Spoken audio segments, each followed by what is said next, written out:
En Guinée, la junte tente de vous imposer la soumission et le renoncement. Voilà comment l'ex-président Alpha Condé a réagi après la décision des autorités de suspendre son parti. Le RPG comme l'UFR de l'ancien Premier ministre Sidya Touré et 26 autres formations ont donc vu leurs activités interdites pour 3 mois. Selon le ministère de l'administration du territoire, ces partis n'ont pas rempli leurs obligations, à savoir notamment tenir un congrès, ce que certains n'ont pas fait d'ailleurs depuis 10 ans, voire même 15 ans. D'autres se voient reprocher la non-finalisation de leur bilan comptable. Par ailleurs, 24 partis sont placés sous observation, dont l'UFDG de Cellou Dalein Diallo, qui doit absolument organiser un congrès au cours des 45 prochains jours.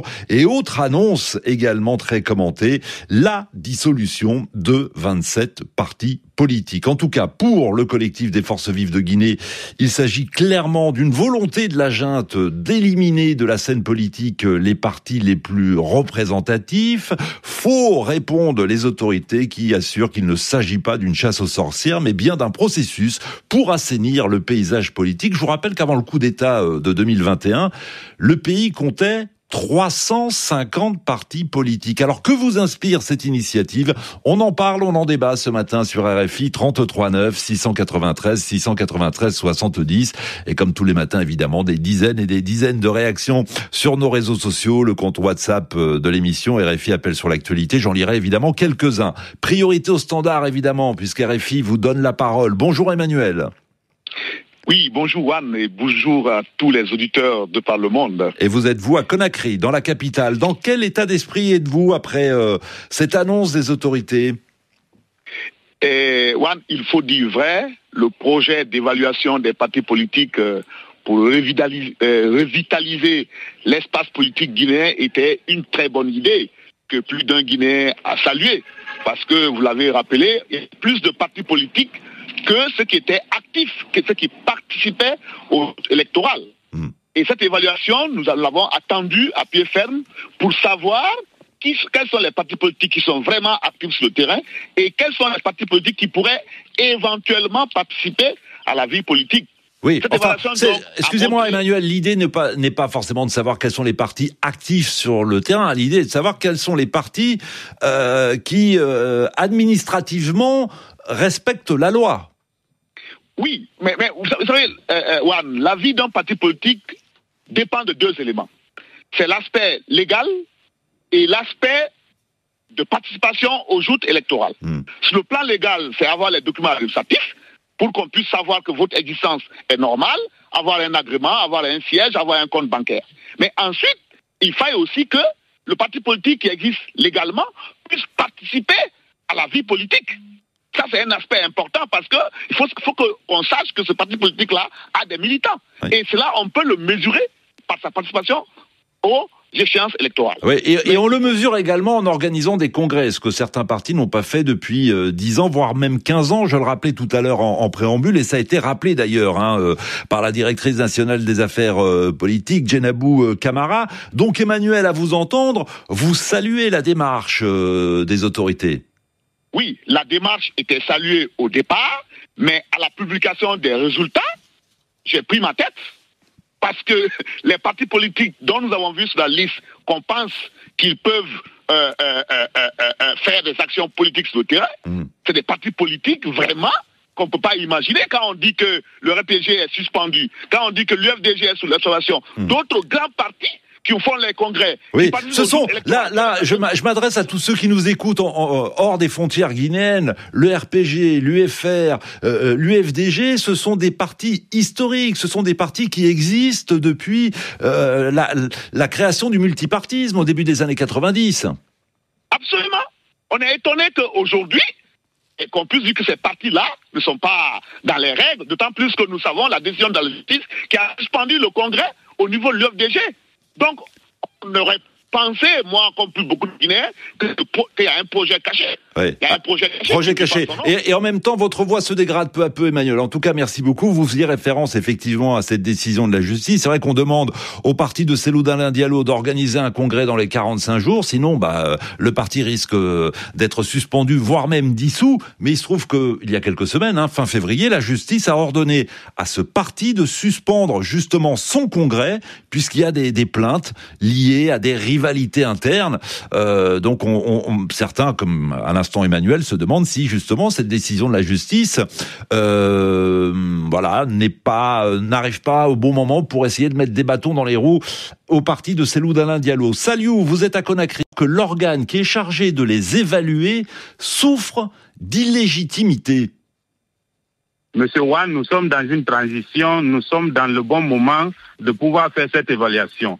Ce n'est pas un leader politique qui prendra le pouvoir à la suite, de cette transition, qui viendra évaluer ses autres amis avec lesquels il a évolué au niveau de l'opposition et qui se retrouvera un jour en train de les évaluer. On dira qu'il est en train aussi de faire une chasse à la sorcière. En Guinée, on a du mal à différencier deux choses.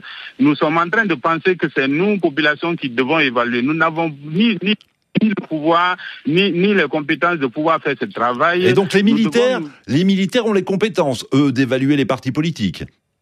Oui, mais parce qu'ils ont la neutralité. Il n'y a aucun parti politique présent sur le terrain. En tout cas, jusqu'à présent, le général Doumbouya et son équipe, le CNRD, n'appartiennent à aucun parti politique. Certes. Donc, ils sont censés être impartiaux pour pouvoir vraiment réaliser le travail dans les règles appliquer les règles et se rassurer que, effectivement, des acteurs qui vont participer aux séances électorales répondent, des exigences qui régissent le fonctionnement de ces partis politiques. Donc il faut faire le ménage, à vous entendre, au sein de la classe politique, avant les élections censées se tenir d'ici à la fin de l'année. Ça a été un engagement, je vous le rappelle, du général Doumbouya, confirmé il y a maintenant une dizaine de jours par le Premier ministre guinéen. On va repasser au standard. Je vous lis quand même quelques réactions, elles sont très nombreuses. Il y a Fofana qui nous dit: la plupart des partis suspendus ne respectent pas la loi.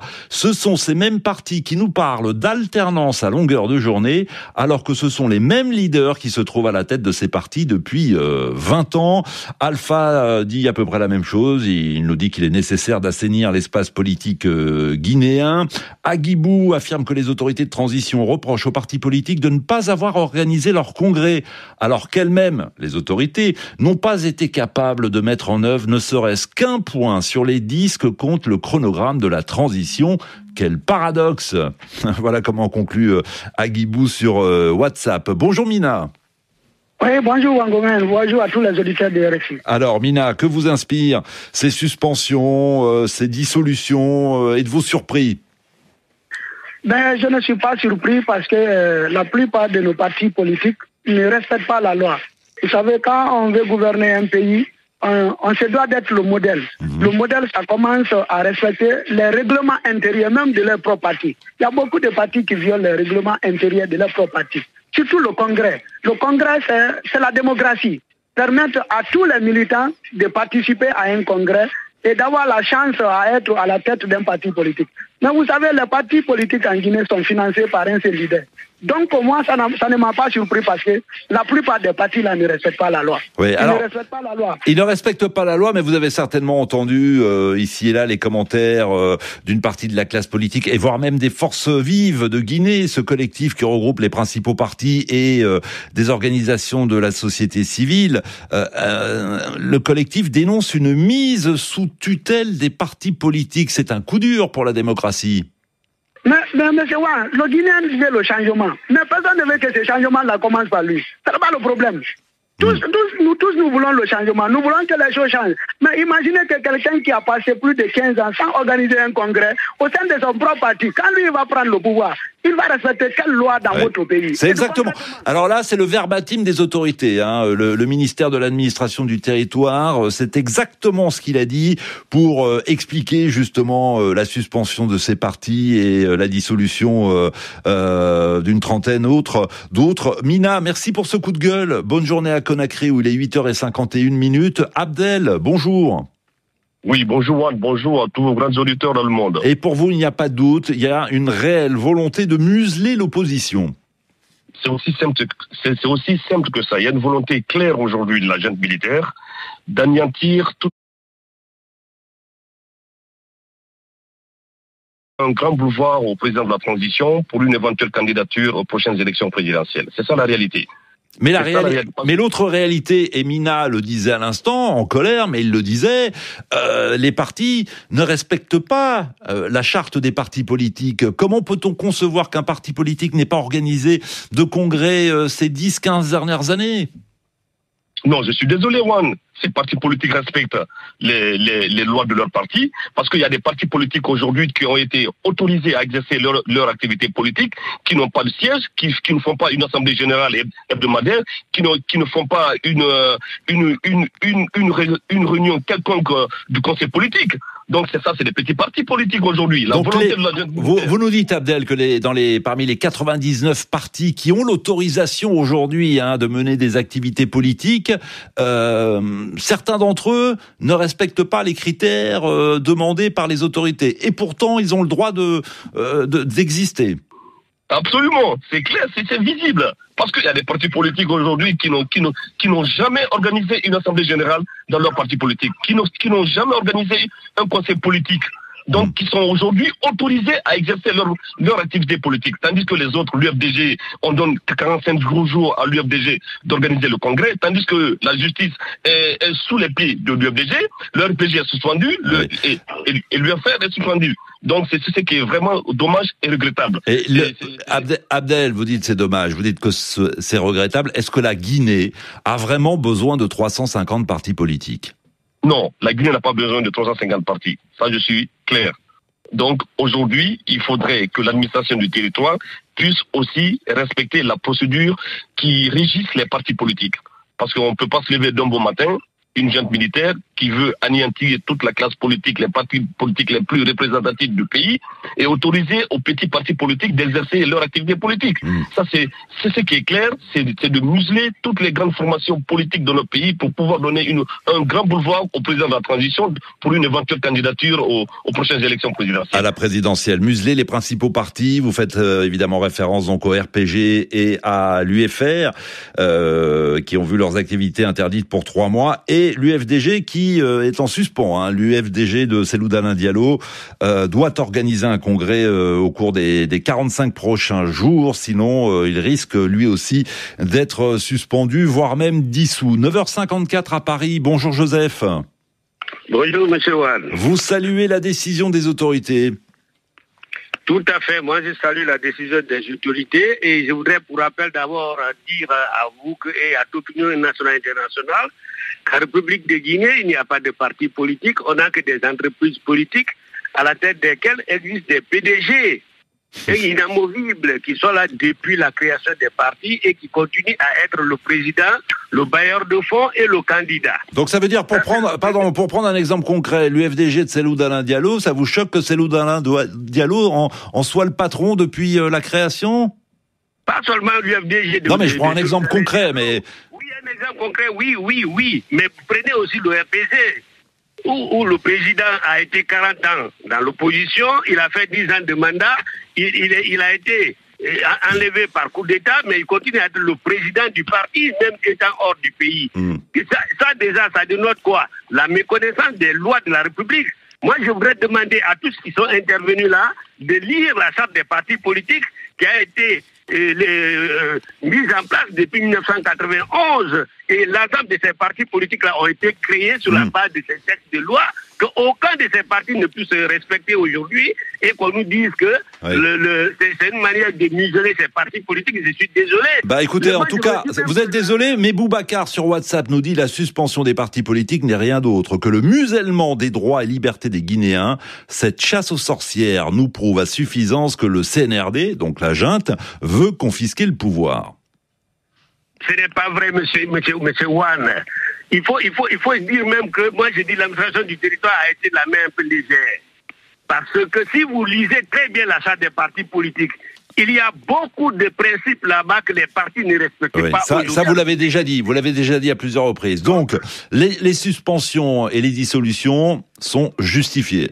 À vous entendre. Chaque parti politique de s'adapter aux lois de la République si ils veulent gouverner la République demain et être des légalistes. Merci Joseph, bonne journée. Avant d'accueillir Mamadi, un dernier commentaire sur WhatsApp. Ousmane, l'assainissement de l'espace politique est très important car la prolifération des partis est source, dit-il, de conflits, de divisions, d'ethnocentrisme, de régionalisme, de violences communautaires. Bonjour Mamadi. Bonjour Wangomez, bonjour à tous. Il nous reste 3 minutes à peine. Vous êtes donc le dernier auditeur de cette émission, de ce débat. Dans quel état d'esprit êtes-vous? C'est une bonne initiative prise par les autorités ou au contraire vous dénoncez, comme Boubacar à l'instant sur WhatsApp, le musellement de vos droits en tant que Guinéen? Tout à fait, Wangomez. Vous le savez, cette décision n'est pas surprenante. Depuis fort longtemps, ils avaient commencé à mettre en place des systèmes qui vont leur permettre d'éliminer naturellement les partis politiques afin de vraiment de se maintenir au pouvoir. Je pense que d'abord c'est regrettable pour cette jeune démocratie guinéenne de cette façon-là, vraiment de suspendre ces quelques partis politiques parce que tout simplement ils veulent qu'ils restent au pouvoir de façon vraiment continuelle.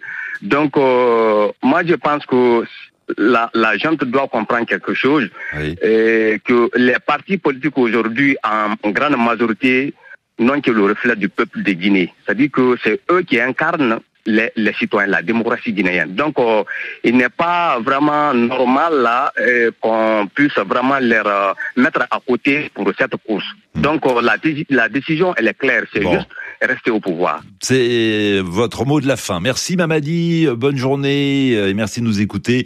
À Sigiri, Dioulde, Guinéen qui nous écoute en Côte d'Ivoire, nous dit « Vous n'êtes pas sans savoir qu'à date, il est très difficile de comptabiliser le nombre de partis politiques en Guinée et c'est seulement pendant une transition qu'on peut mener cette opération et pas avec un régime civil. » C'est à peu près ce que disait un auditeur précédemment dans le débat. C'était passionnant, on aura l'occasion d'en reparler très vite, c'est promis. Demain, vos commentaires, vos réactions après la décision du Niger et du Burkina Faso de se retirer de la francophonie. Le Mali en fera-t-il de même? Ce sera l'occasion également d'élargir le débat sur l'action de la francophonie. Qu'attendez-vous de cette organisation? Inscrivez-vous dès maintenant, toute l'équipe vous attend au standard. Je vous souhaite de passer une belle journée à l'écoute des RFI. Prenez soin de vous et on revient demain à 8h.